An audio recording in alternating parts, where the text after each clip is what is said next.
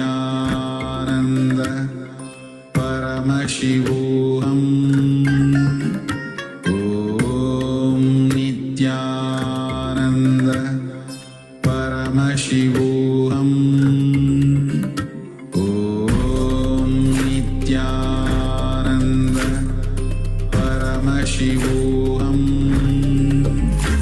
ॐ नित्यानन्द परमशिवोऽहम्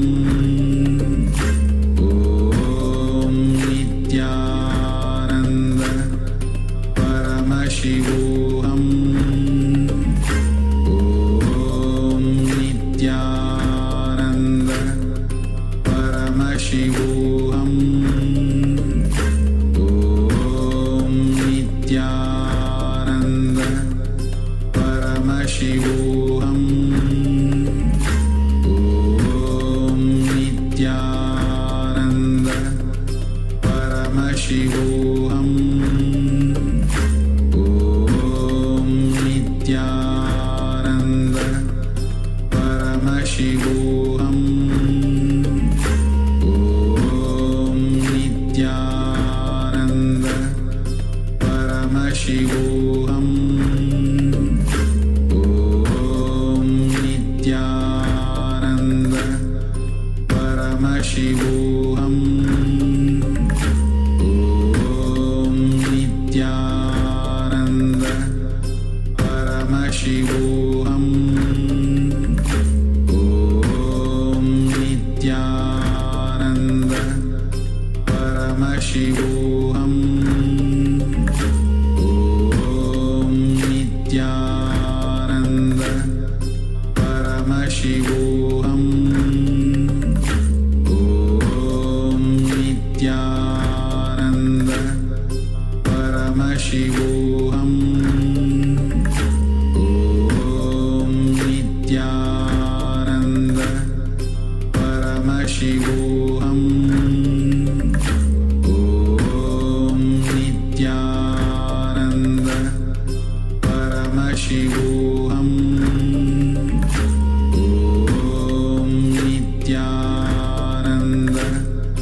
परमशिवोऽहम् ॐ नित्या परमशिवोऽहम्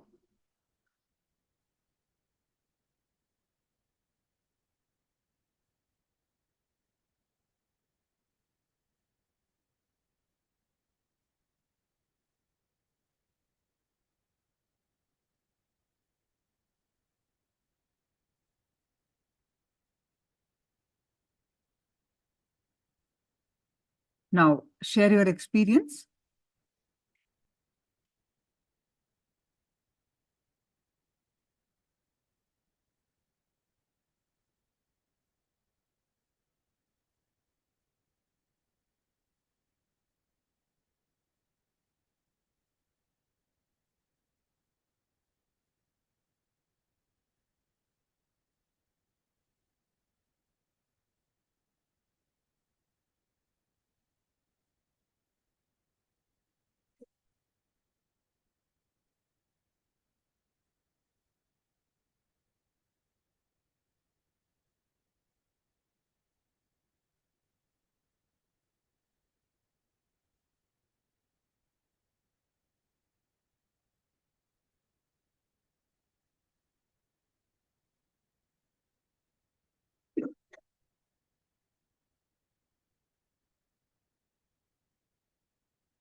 some kind of sensation at the bottom of the spine. Wonderful.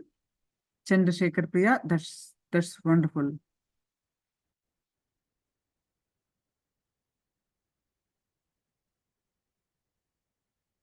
Vishwanathan said, had a long pushing and shaking from top to bottom and felt like a boat floating in water, had a deep feeling of oneness. Wonderful. See, are you seeing the changes in your experience, Varadishwan? Like how, as we are doing, right? We have done this few times. As we are doing, your experience also intensifying, isn't it? It's getting deeper. Lalita, Lasika, sorry. It's different, the energy in this moment than early morning meditation, 4:30 a.m. I feel more heavy now. But I saw my third eye like a sadhu, a monk.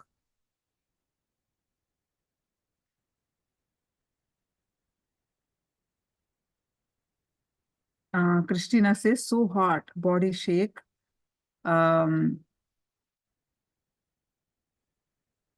Wonderful.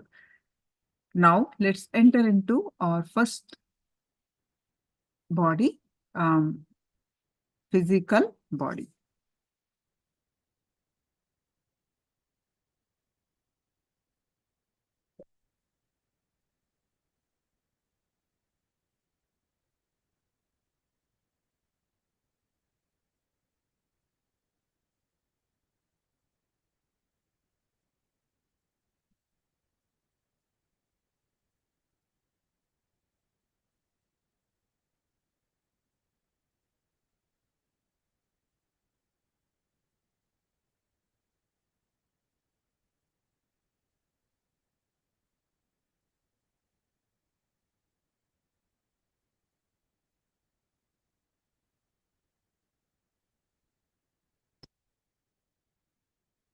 So the physical body, there's nothing much you guys know about it because we know it. The body that we can touch and feel, right? The physical body is what makes us feel physical pain and suffering on the physical plane. First, we will work on the physical body. There are three things that we are going to do. See, the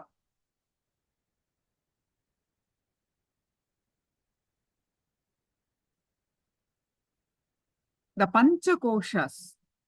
We have Panchakoshas. Yesterday, we worked on the koshas directly.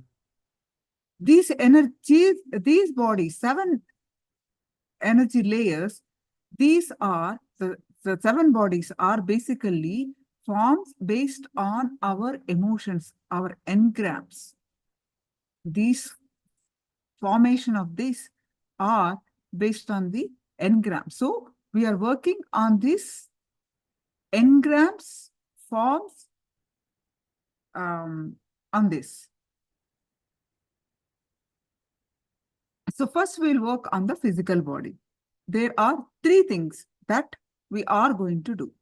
One is balancing the body. Second is erasing the body consciousness. So basically 2 meditations that we are going to do. Why are we supposed to balance the body? Unless you balance your body, your mind will be continuously in the body.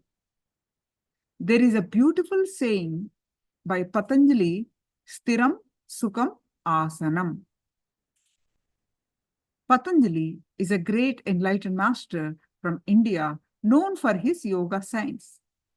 The meaning of these words can be interpreted to mean, when the shoe fits, the feet are forgotten.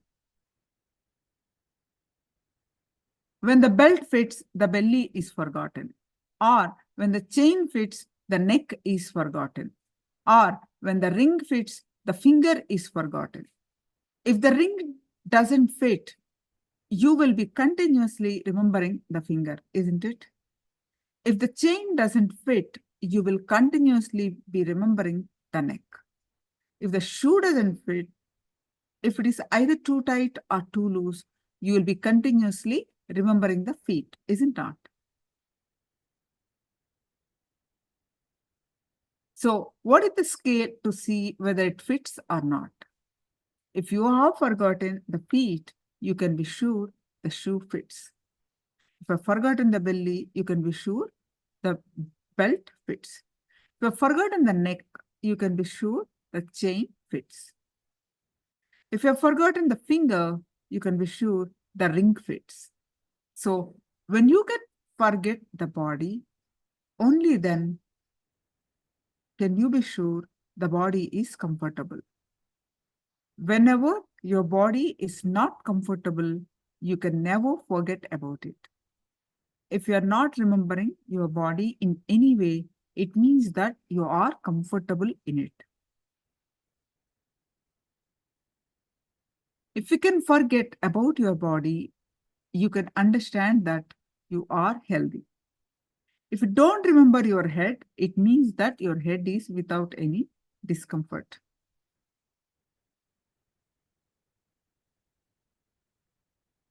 If you have a headache, can you forget your head? No. That is why spouses always give headache to each other.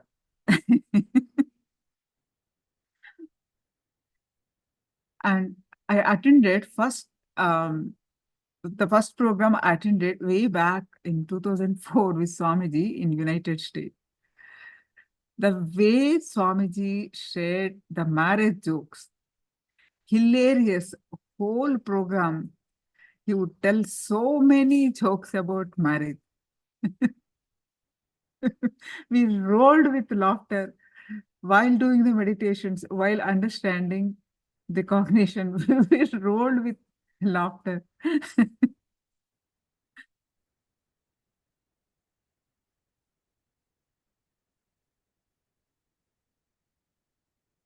So if some part of the body troubles you, you will never be able to forget that part, isn't it? So if you forget that part, what does that mean? It means that you are not having any trouble with that part. That's all. So if the body is healthy, you forgot about it. We can also say, when you forget the body, it becomes comfortable automatically. So get ready for the first session, forgetting the body. If you are a little bit balanced, you will be able to forget the body and you will be able to enter into the second session. So first thing, you need to balance your body in order to forget it. So if the body is balanced, you will forget it. Now let's learn the technique of balancing the body.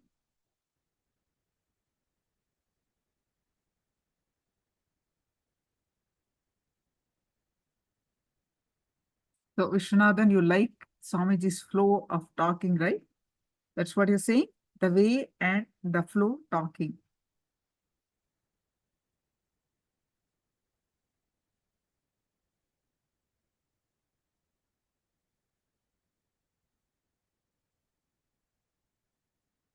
Just think of your mala. The red sandalwood chain that you are wearing. At the center of gravity line of your body, if this line is straight, then it means the mala is in the rest position. If the mala held to the side, then it is not resting. If I leave it, it will come back to the restful position. This down position. This mala is totally resting and comfortable. In the same way, your center of gravity line should be fall in a straight line. If it falls so, you will be totally comfortable in your body. You'll be able to forget the body. Let me teach you how. Just sit cross-legged on a mat. See, there's nothing to know about physical body, isn't it? We all can touch, feel. We're just learning the techniques to remove the engrams. Just sit cross-legged on the mat with right leg on your left thigh. If you can't sit on the ground, then sit on the chair. But try your best to sit on the ground. Sit with the right leg on your left thigh. Your leg should be seen. Are you all doing it?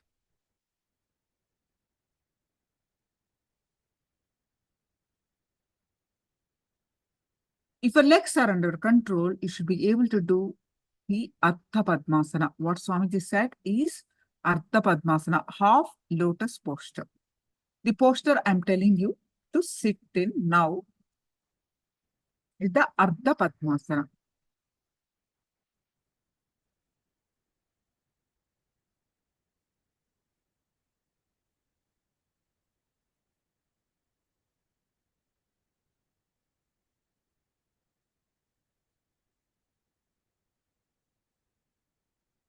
All right, so now it's good to sit often in a balanced posture at home or in office or car or wherever. Your whole body will be balanced. Until the age of 7, your body has its own bulletin mechanism to balance itself. Once you have grown into society, you forgot the original balancing technique. Now I'm just giving the original balancing technique back to your body. Once you learn it, you don't have to sit the whole day like this. You don't even have to sit straight. Whatever way you sit in it, the body will balance itself. It is like when you start training a ride to bicycle, you need to sit straight on the seat and hold the handles properly.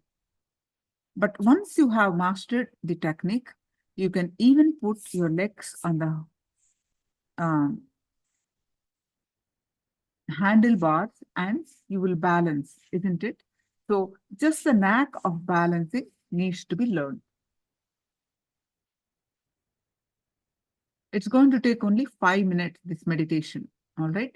So sit with your right leg on the left thigh. First thing. For one moment, lean forward slightly. Put your whole body's weight in front of you and feel the weight of the body. Okay.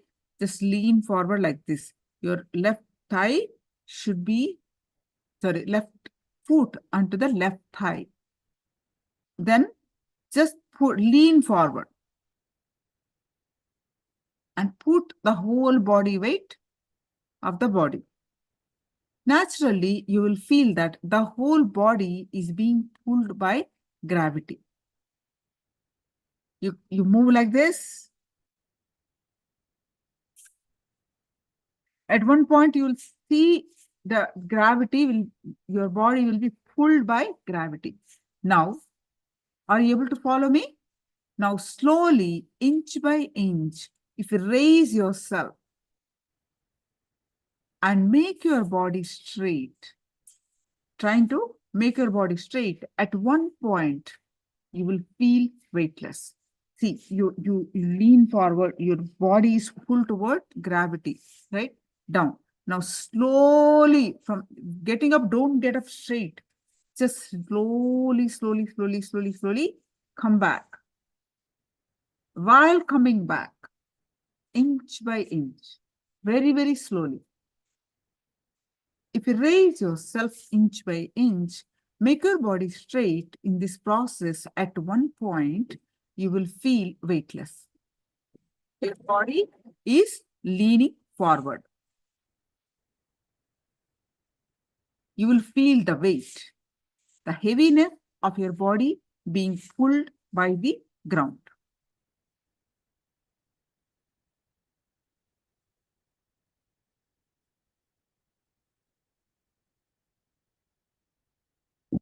Step by step, very slowly, in leaning backward, to midpoint, you will see the gravity becoming less. At one point, you will feel totally weightless. That is in line with your center of gravity, falls in straight line. Now, very slowly, lean backward and feel your weight again. Then slowly bring yourself back to the straight position again. At one point, you will feel totally weightless. Relaxed. This is your center of gravity line. Now you'll be able to feel this balance position well. So all of you, please just do this.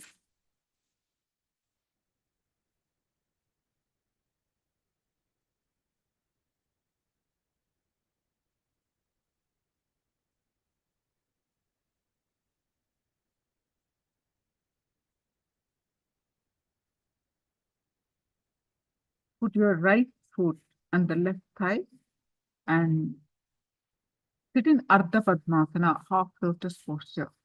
Then slowly lean forward. Feel your body weight is pulled to the center of gravity.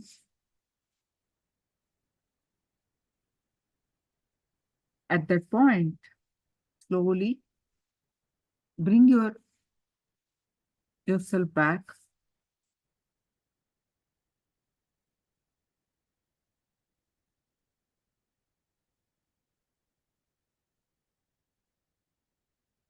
Inch by inch. Don't come too fast.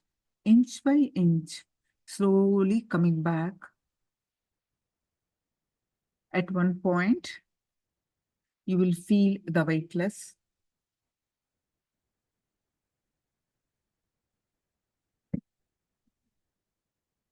At that point, which you feel you don't have any weight, at that point, when you feel your body is lightest, that is the point when your body is balanced. You have any questions on this meditation? You able to do it? It takes only a few minutes.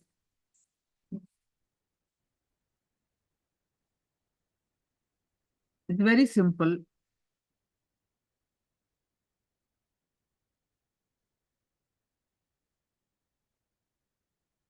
I checked one by one, ma.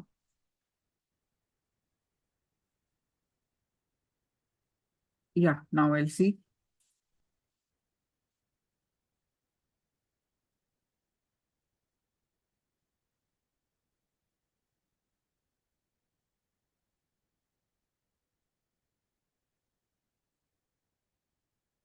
Yes.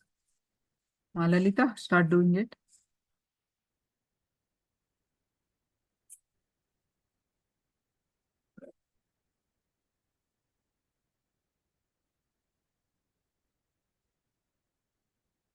I don't see you're doing anything, Lalita.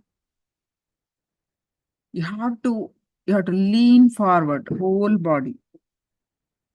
Literally, when you're leaning forward, at one point, you'll be pulled towards the, you start feeling pulled towards the ground. At that point, you slowly start getting up, inch by inch, slowly. When you're getting up inch by inch by inch by inch, at one point, you start feeling weightless. You start feeling the lightest. That is then your body is balanced. That's all, very simple.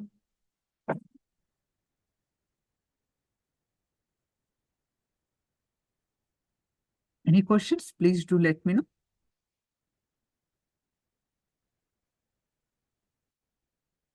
The body balancing.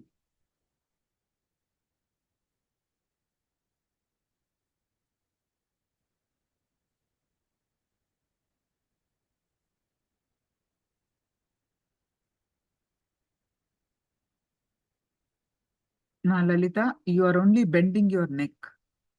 Your body has to bend from your spine. Whole upper body has to bend. You're only doing like this. You'll get only neck pain. Not balancing the body. Lalitama, see, watch me doing it. See, from this upper body has to bend forward. Like when you're really, now you're doing correct. You start feeling you're completely pulled towards the ground. That point, you start lifting. You just got up abruptly. You will not like that. Once you start feeling pulled towards the ground, slowly, you have to have a balance, control of your body. Just slowly up. When you're coming up like that, at one point, you feel totally weightless. That means the body is balanced. Chandrasekhara Priya, let's do it.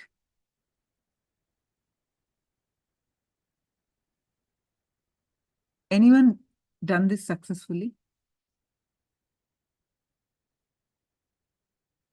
Okay, got it. Anyone done this successfully? Thomas, did you do this? Vishwanathan, did you do it? Yes, okay, Thomas did it. Did you feel the weightless? Amma, trying.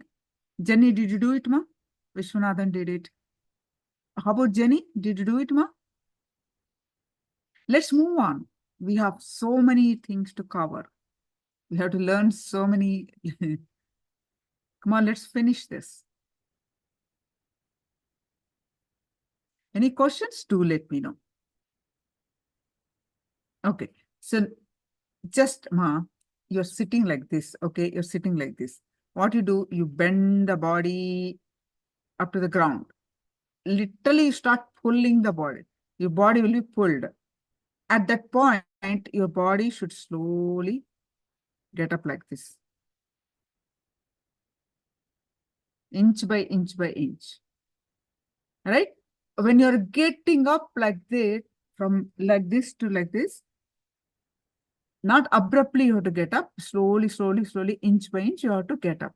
At one point, in the middle way, you feel weightless. You feel lighter. Your body feel lighter. All right?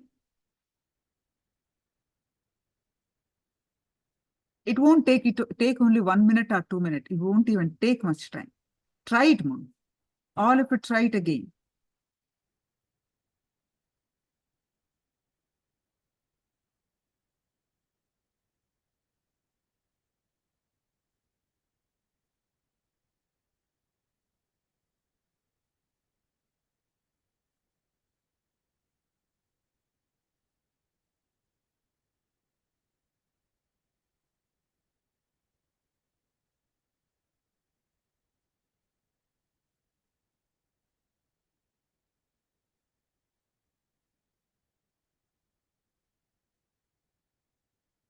No, ma, no leg. Your upper body. You're sitting like cross-legged. You're after that you forget your bottom part. The legs, forget it. But only you're working with the upper body. You're bending the upper body to the ground. And while getting up, at one point through the middle, you will feel the weightlessness. You practice it. You see that? You practice that and your body will be balanced. That's all.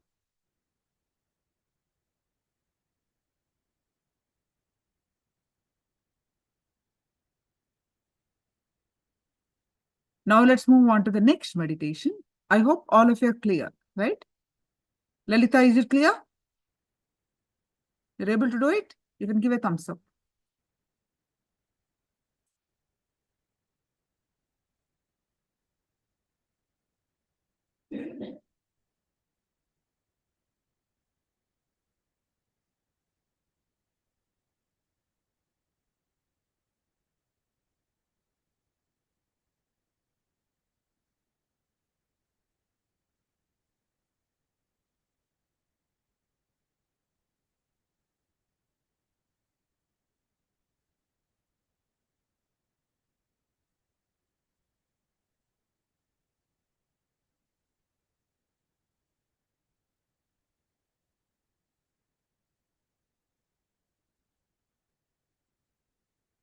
So this meditation, very powerful meditation. You have done this one of the earlier sessions, but as today's sessions also, this meditation is recommended.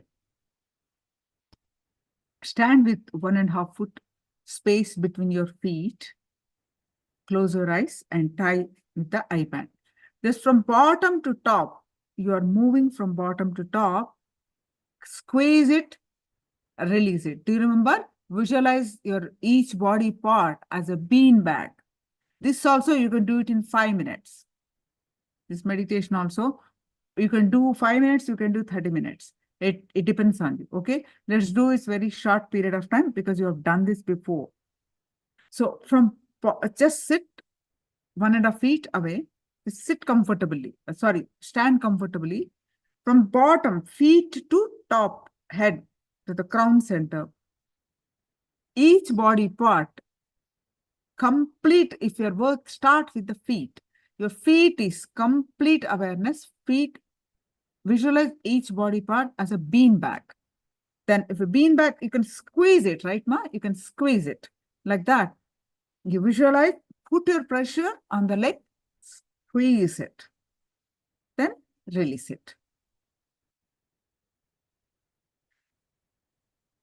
Then visualize your each pore from that legs, from that feet, inhaling and exhaling. Air going, prana is going in and out. Like how your nose, you breathe in with your nose.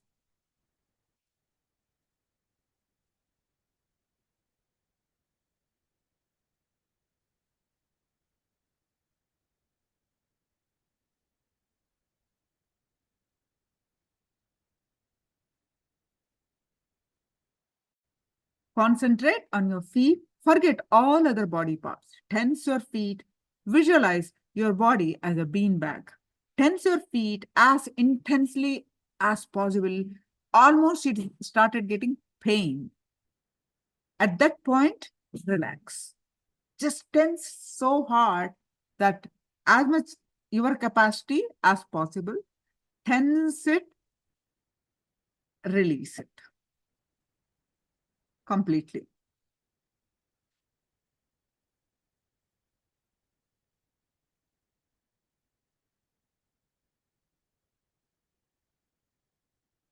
Then visualize the feet has pores.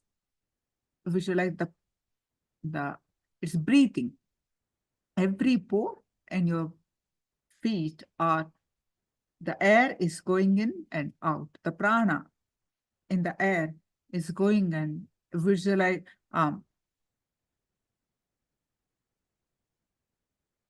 energizing your feet and the prana going in and going out. Then next move on to calf muscles. Visualize the calf, complete awareness on the calf muscles, forget rest of the body. Then visualize your calf muscles have become a bean bag. Squeeze it, squeeze it. Then release it.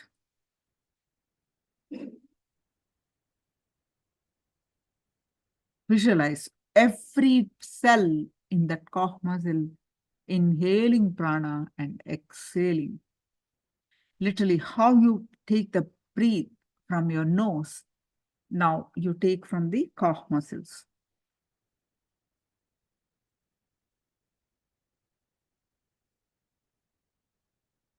Now move on to knees. Your knees have become complete awareness on the knees, forget rest of the body.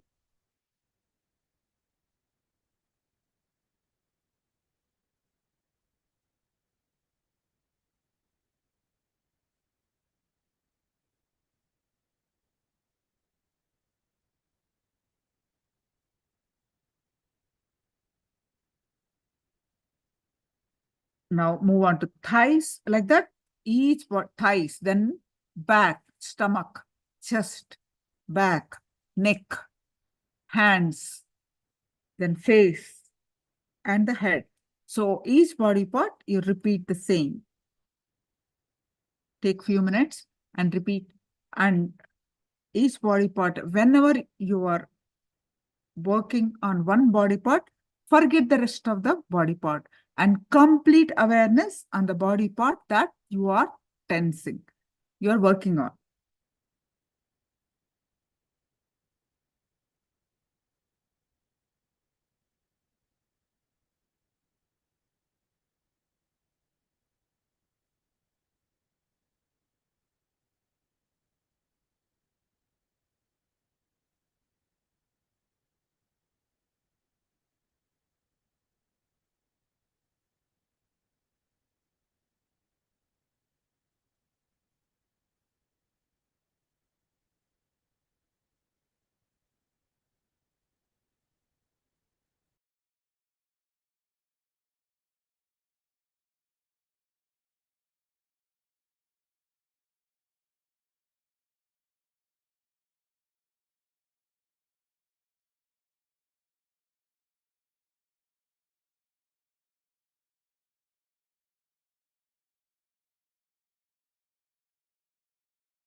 Yes.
Yes, I do this practice every day. Wonderful. How does the tension relaxation work? Okay, so let me explain this. Seema, in your physical body, we are working on the engrams. What did we do just now is the engrams stored in the physical body, right? All the engrams or the patterns are engraved memories stored in the physical body, literally in the muscles. Literally in the muscles. So we are working to remove them. So when we tense, when we literally tense very hard, visualizing that being back and literally tensing so hard and releasing it, the engrams stored in the muscles will be released. With the engrams, your muscles are tight.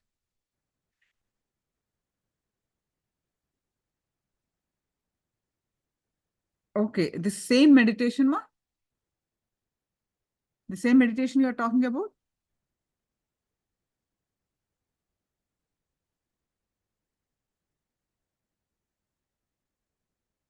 Very powerful. You lose the body and powerful light. Yes, ma. And after that, you energizing it with visualizing the breathing.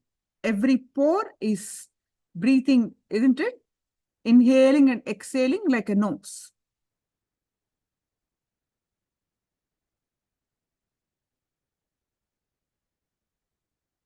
Okay, ma. Is it clear, ma? Understand, ma? Chandrasekhara Priya? You'll do it few times and you will see the difference. All right. So we worked on the muscles, literally physical body.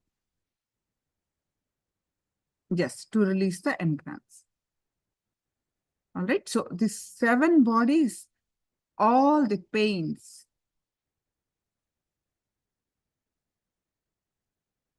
a different engrams, our guilt, mental pain, emotional pain, fears, sufferings, all these are stored. Whatever we go through the whole life are getting stored in these layers. So when we are, I don't know whether you heard the introduction, of long introduction, when we are going through, Swamiji was explaining, right? How we came to know. Swamiji explained how a person go through that excruciating pain, intense pain, while going through these emotions. I should have lived like this. I did not live.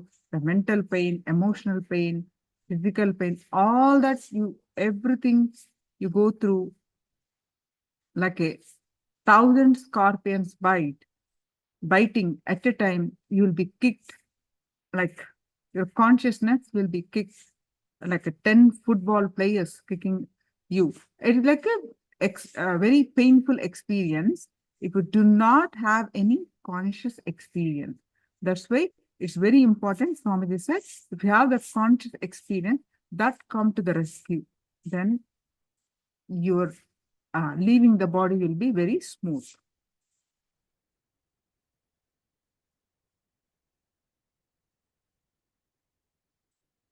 Now we are going to work on the pranic body.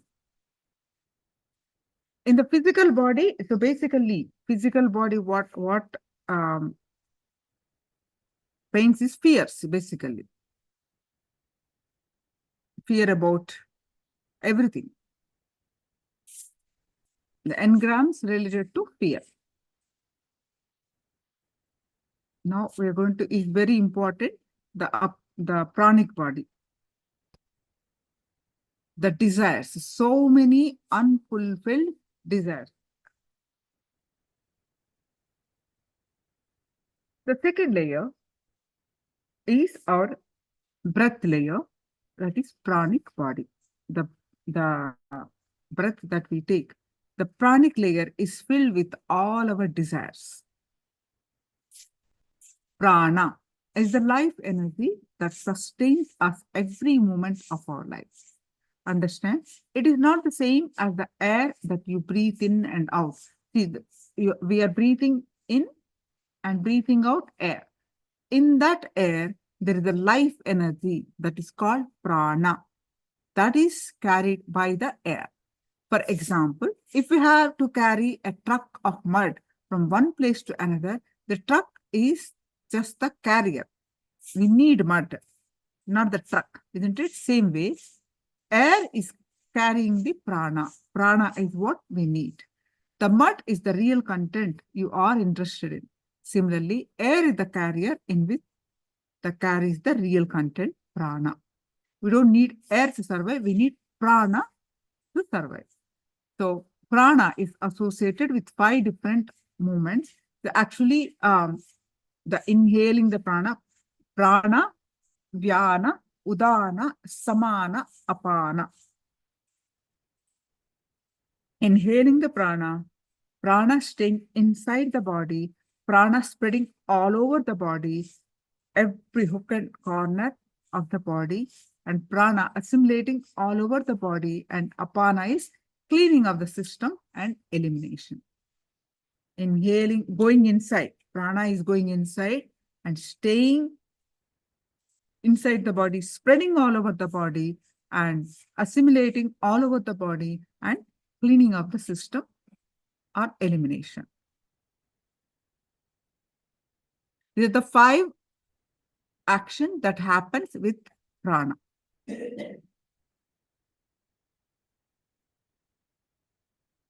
Please understand that when your desire changes, your prana flow or your air flow will change.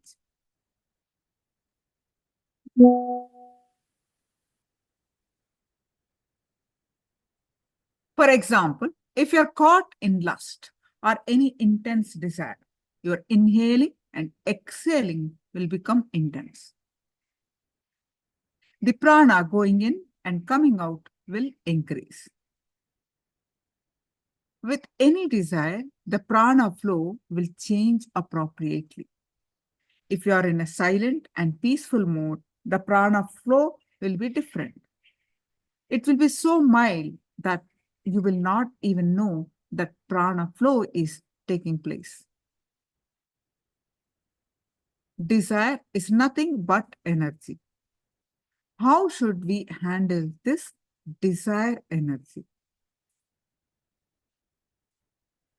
Mahavira, a great spiritual master, says that when we are born on the planet Earth, we bring with us all that we need to survive and achieve those desires for which we took birth. Yet, why do we feel we do not have enough? Why do we feel our desires are not fulfilled? For instance, we take $10,000 and set out to buy a car. We meet someone on the way who talks of the latest television that we should buy if one can afford to. What happens? We are carried away by the friend's words and enthusiasm for the TV, and we end up buying the television. Then we find that we do not have enough money to buy the car that we actually needed. This is how we experience the inadequacies in our lives. Those desires that bring with you to fulfill in this life are called prarabdha karma. Remember the karma? Do you remember? Sanchita karma, prarabdha karma, agamya karma. But after you are born, society imposes thousands of desires in you.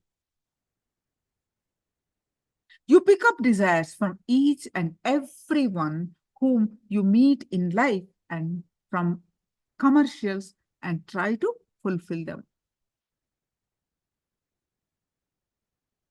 All the time, you are fulfilling someone else's desires and not your own. Like the example of buying the television, latest television, you're caught in a trap. You do not have energy, money, or time to fulfill all these desires.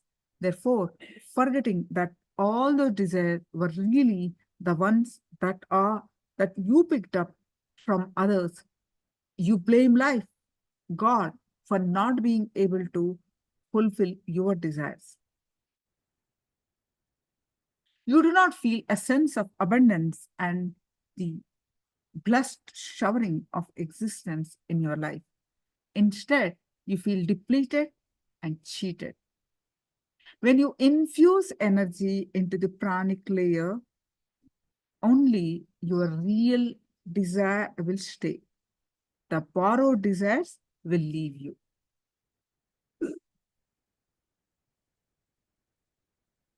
As with a tree, when you shake it, the old and dry leaves fall when young leaves of energy stay.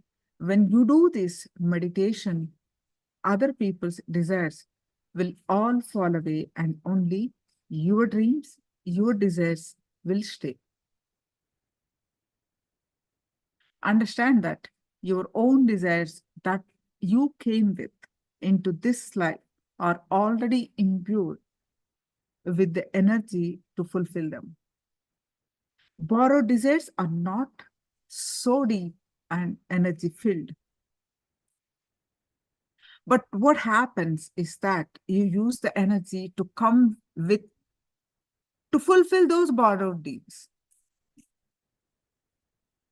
and complain that life does not supply you with the energy and you need to fulfill your desires. When you work on energizing the pranic layer, all the desires imposed on you by others will drop. You design your desires when you are born. When other desires are imposed on you, your breathing changes, it becomes shallow.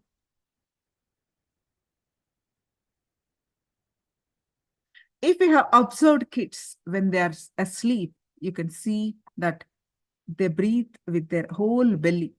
What social condition happen? Your breathing becomes shallow and confined to the nose. Prarabdha karma is your own samskaras that you brought with you. Borrowed samskaras change the way your prana happens. When you read just your prana, all the false desires fall out. The purpose of this meditation is to straighten your own desires, not to drop all desires. If you do not work out the desires that you brought with you, that is your prarabdha, you become suicidal, you develop cancer. Right from the birth, we bring with us the plan for major events such as that we want to be in terms of career, marriage, children, etc. The idea that your desires are never to be fulfilled is wrong. Drop that idea. Prarabdha karma itself means desires that you bring along with its own energy for fulfillment. Understand this very clearly.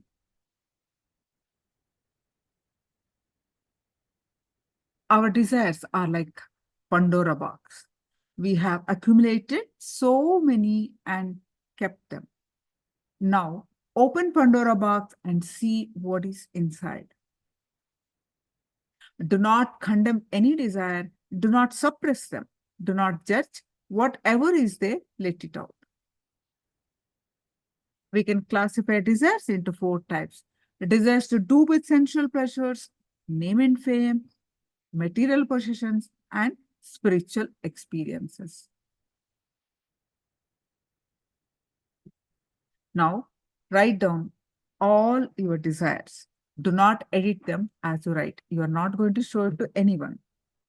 Write the language you think is the most effective way to express your desires.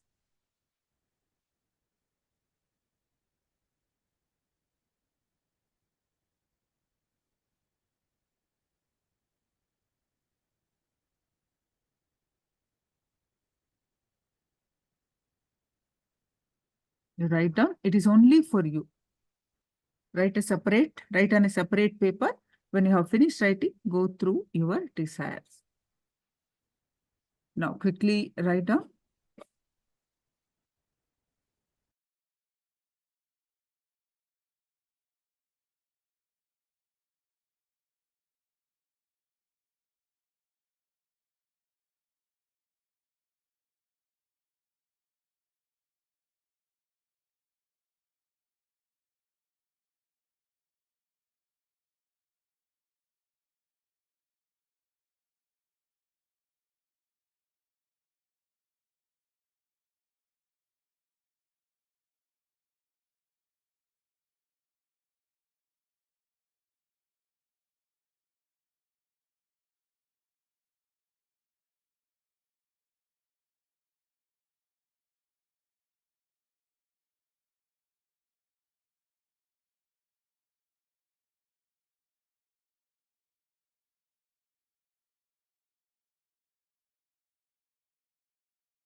Still writing? Few more minutes. Couple of more minutes.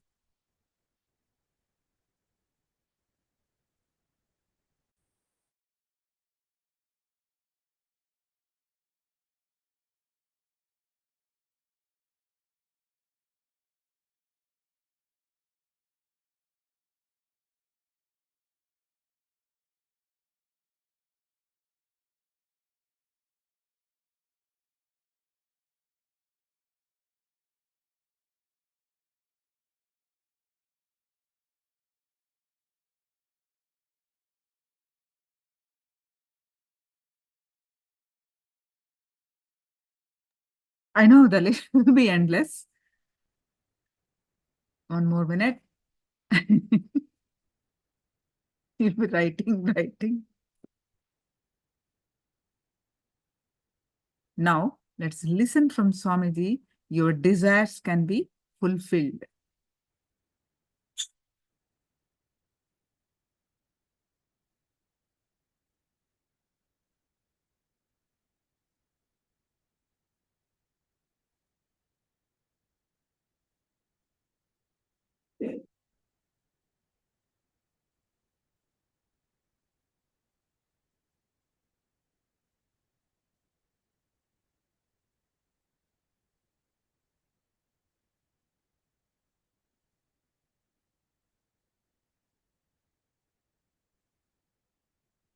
Itself. It is there, but because you are taught from the very young age that you should control your desires. You should suppress your desires. Can you be alive without desires?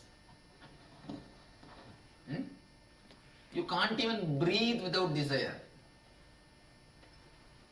You know, the very breathing happens only with desire. You can't even breathe without desire. Only thing, there are two things. The unconscious desire and conscious desire. The unconscious desire means never it gets fulfilled and it always just erupts in your mind. Neither you know the way to fulfill it, nor it guides you to fulfill itself. It is there, but it cannot guide you to fulfill that desire. It never gets fulfilled. But the conscious desires, it just helps you to fulfill itself. By fulfilling that desire, you feel the fulfillment. Conscious desire means the desire, by its own power, it shows you the way to fulfill it. It gives you the clear map to reach it. When you reach that desire also gets fulfilled and you also get fulfilled.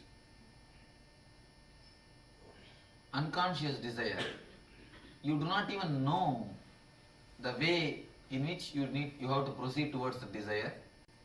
And not only that, because that is not getting fulfilled, it never allows you to feel the fulfillment. These are the two layers of desires. If your desires are brought from unconscious to consciousness, from unconscious to consciousness, when they are brought, they are just flooded with energy. So two things happen. They get fulfilled. They show themselves. They show the way to fulfill. You fulfill it, or they just disappear. If they can't be fulfilled, they just disappear. They are not hanging in your mind like a hangover. They don't just stay in your mind and disturb your life. All of you understand? Because it's a very simple concept. Of course. Any other question on this concept? Then I will answer. Sorry, what is an unconscious desire? The quality of the unconscious desire is you yourself not aware that you want it. See, conscious desire means what you want to have in your life. Unconscious desire means just because somebody else is having, you want to have that. You see he is having, then immediately you think, oh, let me have that also. Let me have that, it will be so nice. Then it is just unconscious. You do not know the way to reach it. It never gets fulfilled, but it is there just as a hangover. That is the thing which is called unconscious desire. Desire which comes by seeing others' life, not as your own, not as your own desire. Can you expand on ceiling on desires? Ceiling on desire. He said we suppress our desires, but you can have a ceiling on the desires. That's one thing. Even the ceiling is suppression. Even the ceiling is a suppression. So these desires, they should never, no desire should be suppressed. You should bring the desire to a light of consciousness. So the light of consciousness, either it will fulfill it or dissolve it. Whenever you are aware, conscious, you never get foolish desires. Do you get the desire to fly? You never. You never. You know, either you can fly by aircrafts or some through some flight or the way, or you have to forget that desire. So whenever it is brought to the consciousness, whenever it comes to the conscious level, you will see just they disappear. Now, we will bring the desires to the conscious level. Of course, this technique I am explaining to you logically. Next session onwards, you will be given only the technique and you will see the result. No logical explanation. Because whenever you get the logical explanation, your mind starts working before the technique works. In Tamil, there is a proverb. Adrishtam railla varada mudi daradara dandila vandirukku. The fortune is coming by train, but the unfortunate is coming already by the telegram. Mind is actually, logic is unfortunate. Before the fortune of energy reaches you by train, the unfortune of the mind reaches you by the telegram. So I don't want you to reach there. I don't want any mind to reach before the energy reaches you. So next session onwards, you will be directly given the technique, you will continue to practice, then you will see the result. I don't want you to have a prejudice or the pre-understanding about the technique, about the layers. Then you will start having your own concepts. Now let us do a small, very simple thing. You will just sit and write your major desires of your life in your notebook. Sure, nobody else is going to read. Only you are going to have, only you are going to read, only you are going to possess it. Nobody else is going to see, nobody else is going to touch. But two things, mind always says, oh, I know all my desires, why should I write? That's one thing. I know in a vague way, but I do not know how to write, how to verbalize. These are two things. These two things only keep your desire in the unconscious level. Please be very clear. Not verbalizing or not having enough of power, capacity, not having enough of light to throw on the desire. These two only keeps the desire in the unconscious level. So now you sit and you will have next half an hour. I wanted minimum half an hour because you have enough of things to write till half an hour. Can anybody say, I have no stuff to write for half an hour? You have enough of stuff. Start from your desires to have the wealth. Write the ultimate desire. What is the maximum level you have? Write one by one, clearly, point by point. Understand? Suddenly God appears in front of you and asks, tell me all your desires, I want to fulfill all your wishes. Don't think it's a joke, he may appear also, who knows? So none of you are ready to believe. So you are all very sure, huh? You see, if he appears and asks you, give your applications, let me fulfill all the desires. If you give this application, this notebook, he must be able to fulfill it. And once if he fulfills it, you must feel totally satisfied. So write in that way. Suddenly God may think very clearly, he may appear in front of you and ask, if you give this notebook, after that you should not feel, oh, I have not wrote that. I have missed that. I should have added at least one. Oh, no, not only the bends. You see, bends you will write. The attachment to the bends. I wrote bends, but I forgot that I should have added that sunglass or the sunscreen. Sunscreen and the moon screen. That attachment I have not added. You should not think all these things afterwards. Once you are given, over. Only one chance. Write in a detailed way with all minute details. Start with your wealth. You have 4 layers, just like a fear. If you have done ASP, you know the 4 layers of fear. Notebook is not enough. You will be supplied new notebooks. Don't worry. If you can write, you will be supplied lot of notebooks. You will have enough of notebooks. So, we will start. Don't bother what is going to happen by writing. Write sincerely. 4 layers of fear. Just like fear, layers of fear. Anybody remembers the layers of fear? Let us. First one was fear of losing property, wealth, fame. Second one was fear of losing body part, of being an accident. Wait. Now let us ask somebody else as a third layer. Family members. Fear of losing family. Then? Family life. Oh, there are many.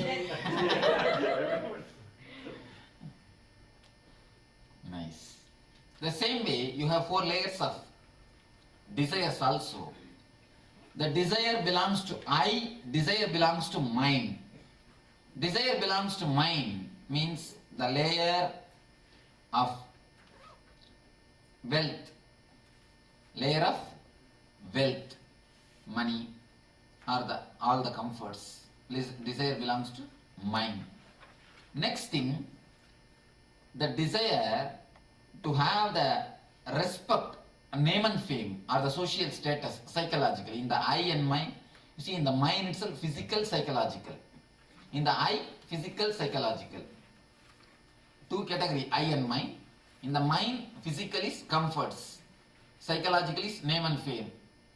The being a celebrity. Wherever you go, you just want to be a celebrity. You just want to push somehow your head front. These 2 layers. And then inside, in the I, the physical pleasure, sex, or the food, or the sound, music, or the smell, the 5 senses. The physical pleasure in the level of, in the eyes, physical senses. In the eye, psychologically, a strange thing, you will be, surprised to understand all your spiritual desire belongs to the psychological I. Please be aware.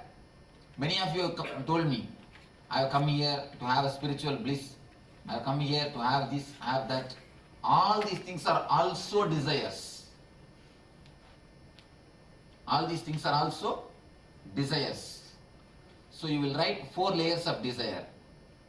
You can at least note down the 4 layers. Then you can, so that according to that you can title it and start writing. Desire for wealth.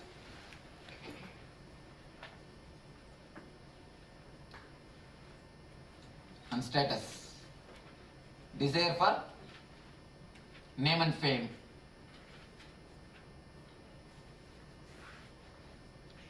Being a celebrity.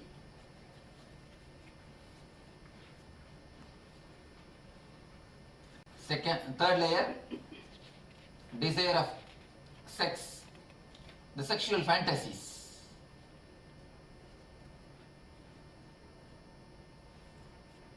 Fourth layer, desire of spirituality. In the eye level, psychological. Of course, you need this, write these 4 words, that is enough. You understand? Wealth, name and fame, sexual fantasies, then spiritual desires. So under this 4 title, almost all your major desires come, and give the fifth category, miscellaneous. Because you are such, will create anything. I cannot count. What are the weird things you create, only you know. Now you take your own time to write at least half an hour you will be given. Clearly verbalize. You see, God must be able to read. Your handwriting may be bad, that is not a problem. Once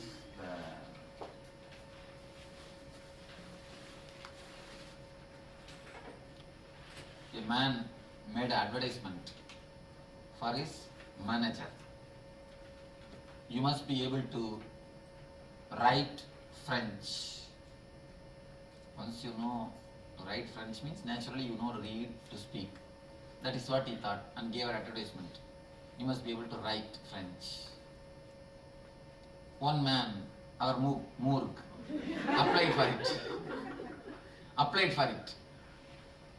When the Moorg appeared for the interview, the man asked, "Oh, you know how to read, write, speak French?" Moorg said, No. You said, I must be able to know how to write. The man asked, "What? You say you must be able to, you know how to write, but you can't read. How can it be possible? You know how to write, but you can't read." The Moorg said, "Yes, I can only write, I can't read." Strange. Finally, the man said, "All right, at least let me give you the test. You write." He started writing. Then what he wrote, this man could not understand. He called the Moorg. "What is this? What you have read? What you have written? Read it out." Then immediately Moorg said, "You see, already I told you. I can only write. I can't read." So, don't make like that writings. Write such a way that God can read without your help. Verbalize it very clearly. Verbalize it very clearly. See, if you are stuck, if you feel that you can't verbalize, be very clear. Your desires are playing fool of you. The desires which you are not able to verbalize, they are only called unconscious desires. When you verbalize itself, so many desires you yourself will feel shy. What all foolish things I am doing. But don't bother about it. Don't bother about it. Verbalize. You will see automatically the process will happen. You don't bother about what will happen. You just follow the technique. You just follow the method. So, start writing it. Write all maximum things you want. Don't write minimum, and once God takes away, you cannot give any supplement. So no supplements will be accepted. So write to the maximum. Whatever you want to have, and whatever wealth you want to have, whatever name and fame status you want to have, whatever sexual fantasies you have, whatever way you want to fulfill it, and whatever spiritual desires you have, whatever way you want to fulfill it, write everything one by one. It's only for ourselves. What if we want something for our husband or for our children to write that? No. You see, one thing, even that is also your selfish thing only. Because he is your husband, you want for him. You see, if Suresh is not your husband, some other Ramesh is your husband, then you want for Ramesh. You understand? It is not for Suresh, your husband. So your husband. So naturally it comes under your category only. So write it your desire. It is your desire. Huh? Am I right? Huh? It is for your husband, not for Suresh. Poor guy, he was caught, so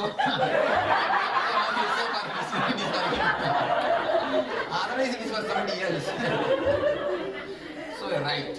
Only unconscious desires are wrong. Unconscious desire means the desire which you yourself don't know, but which is in you, is wrong. But whatever desires you know is not wrong. Because when you know, naturally, either you will work for fulfilling it or you will drop it. It will leave you, it will disappear. In these two, naturally one thing will happen. So, if you feel some desires are there just hanging around, either you are not able to fulfill nor you are able to drop, it means be very clear, you yourself are not sure about that desire. You are not clear about that desire. That has not been brought to your consciousness. Now we will have one more meditation technique. First, the mental layer has got a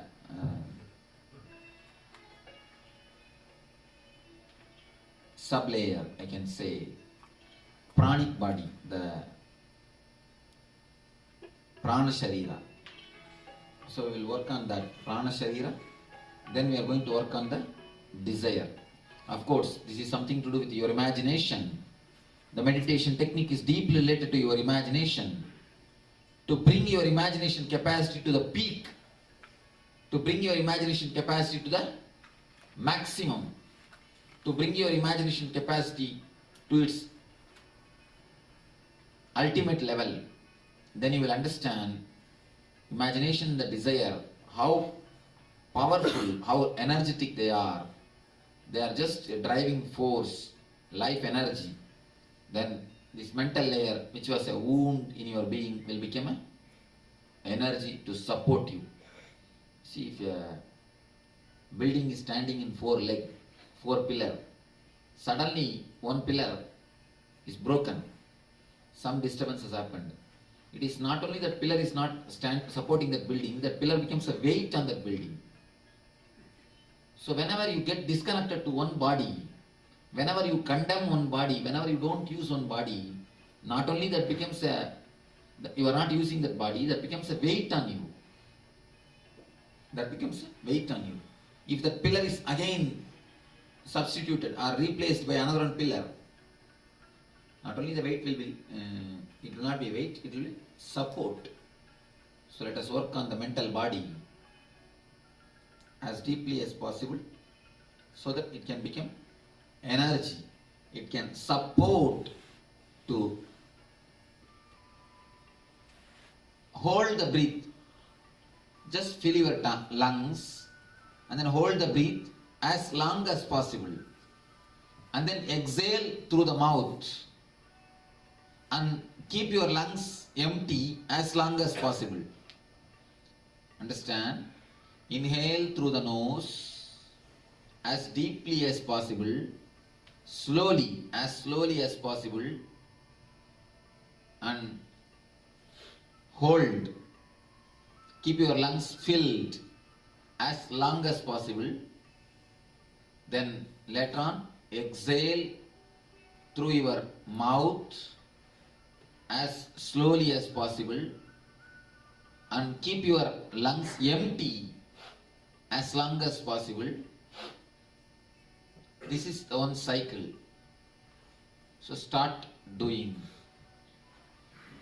Slowly but deeply inhale. Very deeply inhale. Fill your lungs. Fill little more, just little more.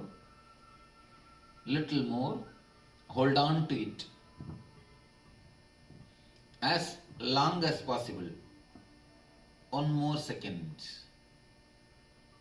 Just postpone one more second.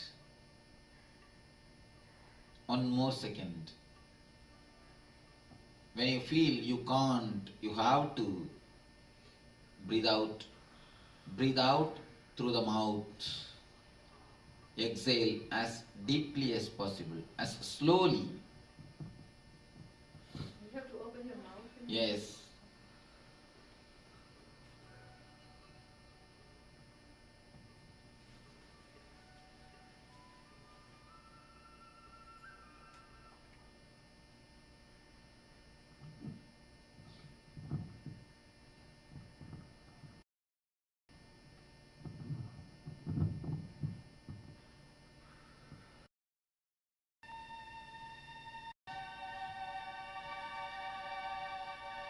Gently, and keep your lungs empty as long as possible.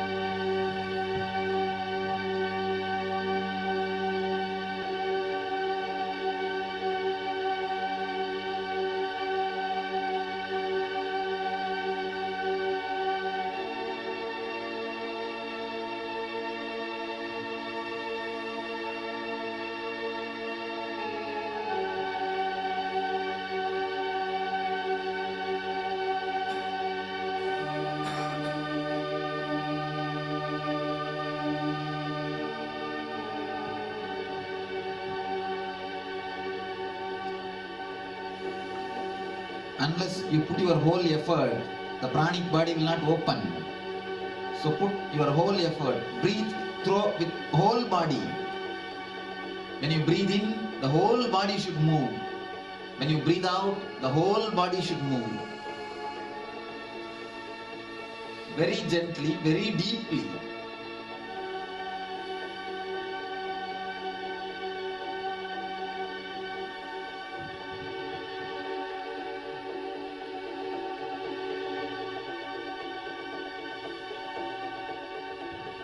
Hold as long as possible.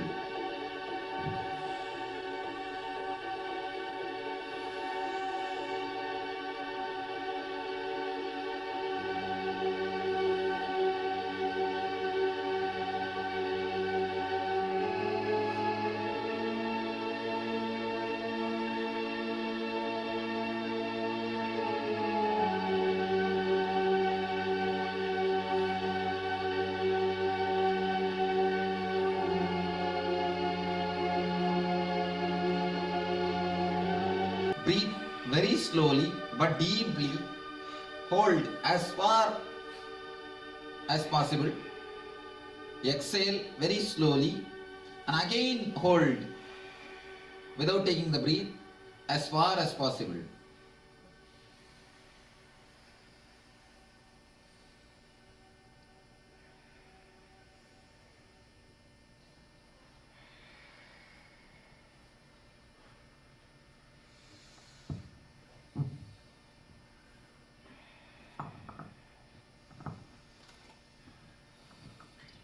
Stop the breathing and relax. Let your eyes be closed.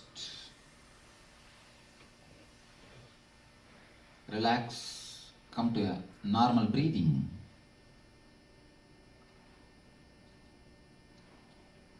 Now, slowly, very slowly, visualize all your dreams, all your desires. Feel all your desires have fulfilled. Feel all your desires have come true. How you will be living. Imagine as deeply as possible. Visualize consciously the life after fulfillment of all the desires. Once you get all the wealth which you wanted, which you have wrote in your book, how you will be living. Never condemn the desires. Never condemn the fulfillment. Just feel you have fulfilled. Live that ecstasy, live that joy. When you have fulfilled all your desires, how you will feel, how joyful you will be, how your life is going to be. fulfill all your desires of wealth. Visualize very clearly. Somehow by the divine grace it has happened. Visualize very clearly. Once your wealth is achieved, how your life will be. Once the name and fame and the status is achieved, how your life will be. Once your sexual fantasies have become true, once your sexual desires are getting fulfilled, how you will feel. Once your spiritual desires are blessed, how you will be. Visualize all the desires, feel that everything has become true. Imagine, visualize when it becomes reality, how you will be living. Consciously, totally put your effort and visualize in a detailed way. Don't avoid. Don't push again the desires to unconsciousness. Bring them up to consciousness and live. Live totally with all juice and life.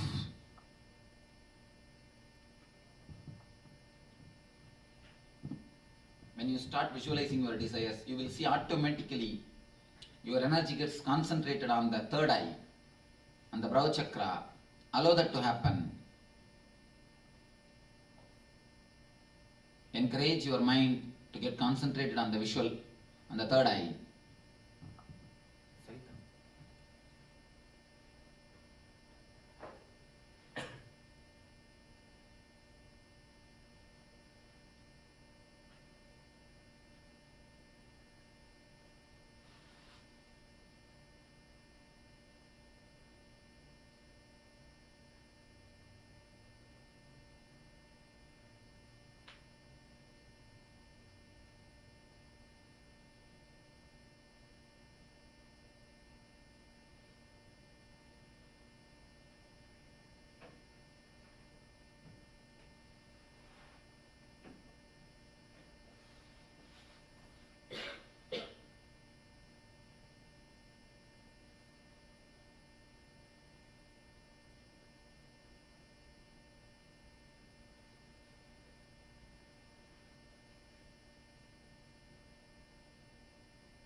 leave your desires, you bring life to it. Live it totally. You bring energy to it.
Can them, everyone?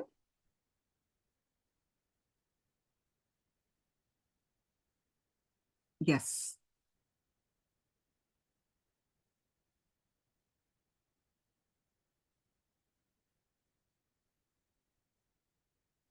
Now, we're going to do the levitation, power manifestation. Can them, everyone?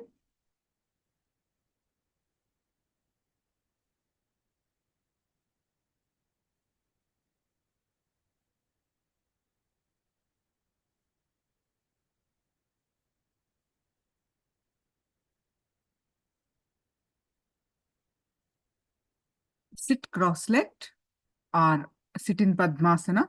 Your hands in Samana Mudra and put it in your lap. Sit straight with your head, neck, back, straight line. And visualize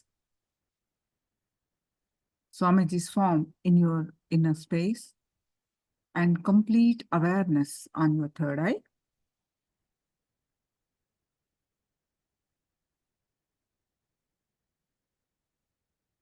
Any thoughts that are coming,